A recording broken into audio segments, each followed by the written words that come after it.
अस्सलामु अलैकुम वरहमतुल्लाहि वबरकातुहू। रब्बी यस्सिर वला तुअस्सिर वतम्मिम बिल खैर रब्बी ज़िदनी इल्मा।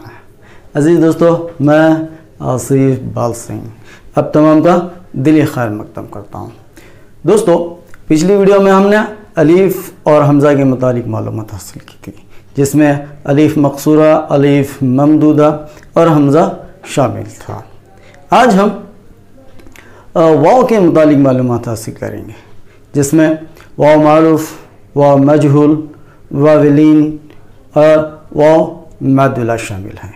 तो चलिए देखते हैं कि किसे हम वाव मादुला कहते हैं, वाव मजहूल कहते हैं, वाव लीन कहते हैं और वाव मादुला कहते हैं। और ये कैसे पहचाना जाता है कि वाव मादुला क्या है, उसकी अलामत क्या है, कैसे पहचाने कि वाव मादुला है, कैसे पहचाने कि ये वाव मजहूल है या वाव लीन है या वाव मादुला है। तो चलिए इसी के मुतालिक आज हम जानने की कोशिश करते हैं। यहाँ देखिए आप, वाव मारूफ किसे कहते हैं, उसकी तारीफ क्या है। यानी ऐसी वाव जिसके माक़ब्ल अलामत पेश यानी ज़म्मा हो। माक़ब्ल जो है हर्फ जो आ रहा है वो पेश यानी ज़म्मा वाला हो, यानी मज़मूम हो, और ये वाव भरपूर पढ़ी जाए।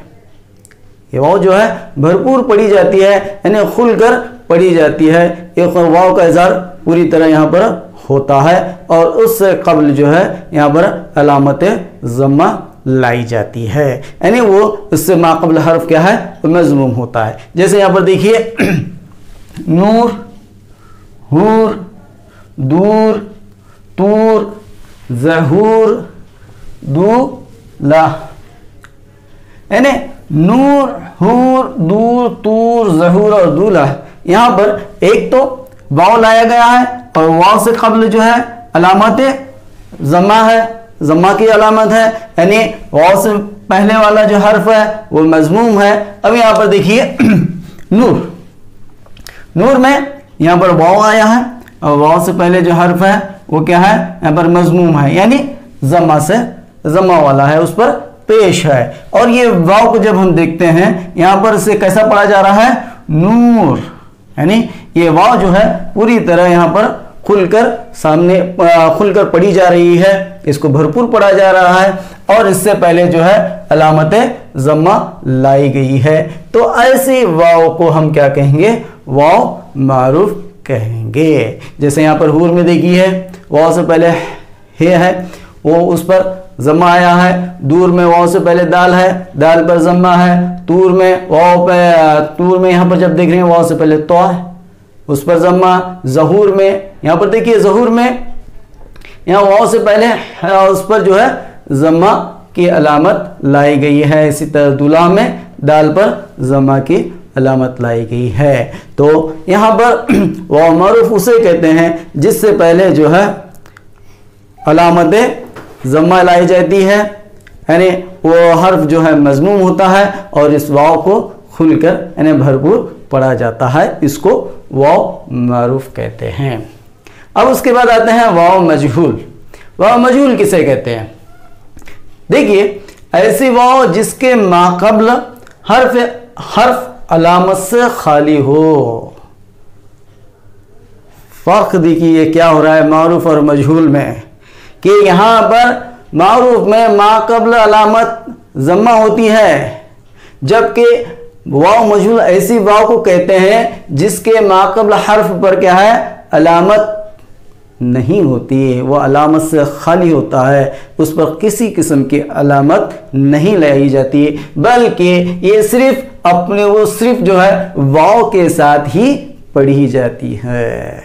जो वाव उसमें शामिल है उसी वाव के साथ जो है उस हर्फ को पढ़ा जाता है जिससे वाव जुड़ा हुआ है। जैसे यहाँ पर देखिए, शोर, होश, चोर, मोर, सोच, रोटी, गोश्त, यानी यहाँ पर जो है ये शोर है। शोर पर शीन पर कोई अलामत नहीं है, बल्कि शीन जो है वाव के साथ मिलाकर शो हो गया। शो र हो श चो र मो र सो च रो टी गोश्त गोश्त। तो यहाँ पर इस तरह जो है वो ऐसी वाव जिससे पहले जिसके मा कब्ल कोई अलामत नहीं होती और ये सिर्फ वाव के साथ पढ़ी जाती है, तो ऐसी वाव को हम वाव मजहूल कहते हैं। ज़म्मा में पेश के साथ यहाँ पर अलामत मा कब्ल अलामत जो है पेश आ रही है, जबकि वाव मजहूल में हरकत सलासा में से ज़ेर ज़बर पेश किसी किस्म की यहाँ पर हरकत यानी अलामत नहीं लाई जाती, बल्कि वो वाव के साथ ही पढ़ा जाता है, उसे हम वाव मजहूल कहते हैं।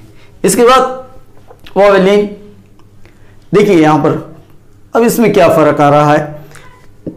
ये जो हरकत हैं इसी से यहाँ पर इनको नाम दिए गए हैं और इसी से इसके फ़र्क को वाज़ह किया जाता है कि वाव मारूफ क्या है, मजहूल क्या है, वावलीन क्या है। अब वावलीन देखिए, ऐसी वाव जिसके माक़ब्ल अलामत ज़बर यानी फ़तह हो, ये भरपूर पढ़ी नहीं जाती, हल्की पढ़ी जाती है।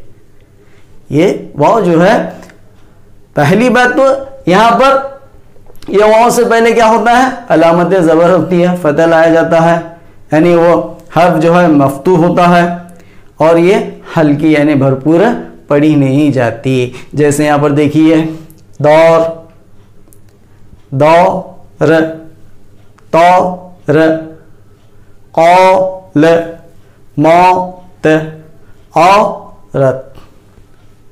तो यहाँ पर ये वाव जो है, ये वाव से पहले जैसे हम देख रहे हैं दौर, दौर में वाव से पहले का हर्फ जो है ये इस पर ज़बर आती है, फ़तह आता है, अलामत फ़तह आती है, यानी ये हर्फ जो है मफ्तू होता है और ये वाव भरपूर नहीं पढ़ा जाता। जैसे नूर में हम वाव को भरपूर पढ़ रहे हैं, जैसे यहाँ दूर नहीं पढ़ रहे, उसको दौर पढ़ रहे हैं। जैसे वहाँ पर दूर भी देखिए, अगर इस पर पेश आया तो ये दूर हो गया और इस पर ज़बर आ गया तो ये दौर हो गया।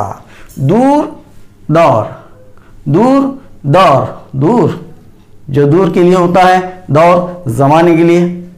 तो यहाँ पर ऐसी वाव जिससे माक़ब्ल अलामत ज़बर हो और ये भरपूर पढ़ी न जाए, हल्की पढ़ी जाए, तो ऐसी वाव को हम वाव लीन कहते हैं। अब इसके बाद देखिए वाव मादुला। वाव मादुला किसे कहेंगे? ऐसी वाव जो इमले में इस्तेमाल की जाती है मगर तलफ़ुज़ में अदा नहीं होती। ऐसी वाव जो जुमले में तो लाई जाती है, जुमले में तो लफ्ज़ में, ऐसी वाव जो इमला में यानी लफ्ज़ में लाई जाती है, तहरीर में उसको लाया जाता है, लिखा जाता है, लेकिन उसको पढ़ा नहीं जाता, यानी तलफ़ुज़ में उसको अदा नहीं किया जाता। ये इमले में होता है लेकिन तलफ़ुज़ में अदा नहीं होती। ऐसी वाव को हम वाव मादुला कहते हैं। और ये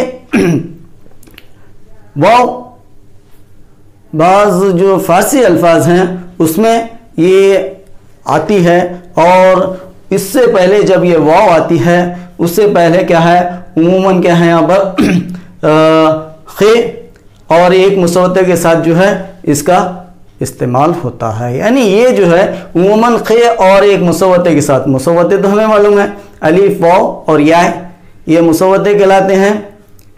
यानी किसी एक मुसव्वते के साथ जब ये खे और एक मुसव्वते के साथ आती है तो यहाँ पर क्या है, वाव लिखी तो जाती है लेकिन पढ़ी नहीं जाती। जैसे देखिए यहाँ पर खुद, खुश, खैश, ख्वाब, ख्वाहिश, ख्वाजा।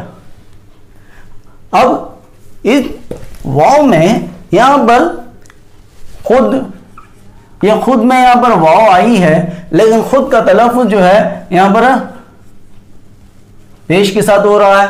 वाव को गिराया जाता है और पेश, अलामत पेश लगाई जाती है। यानी यह खुद नहीं पढ़ा जाता बल्कि यहाँ पर खुद पढ़ा जाता है।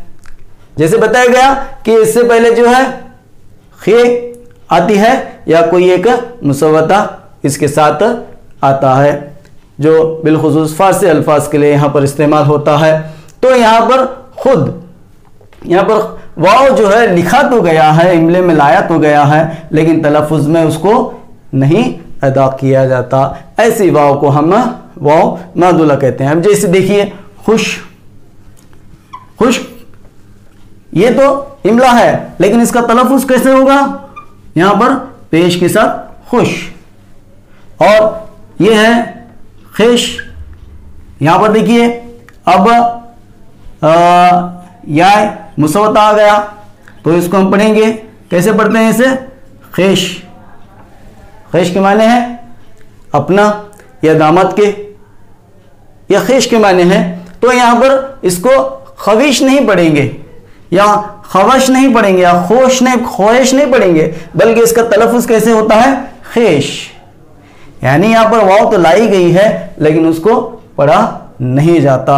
अब रही बात यहाँ पर जब अलिफ का मुसव्वता आता है, खे और वाव के साथ ये दो मुसव्वते आते हैं यहाँ पर, तो इसका तलफ़ुज़ कैसे होता है? यहाँ पर इसका तलफ़ुज़ ख़ाब, ख़ाब, ख़ाब तो इसका तलफ़ुज़ होता है, यानी ये वाव जो है अलिफ में इस तरह मिल जाती है कि वहाँ पर अलिफ का तसव्वुर, अलिफ का तलफ़ुज़, अलिफ का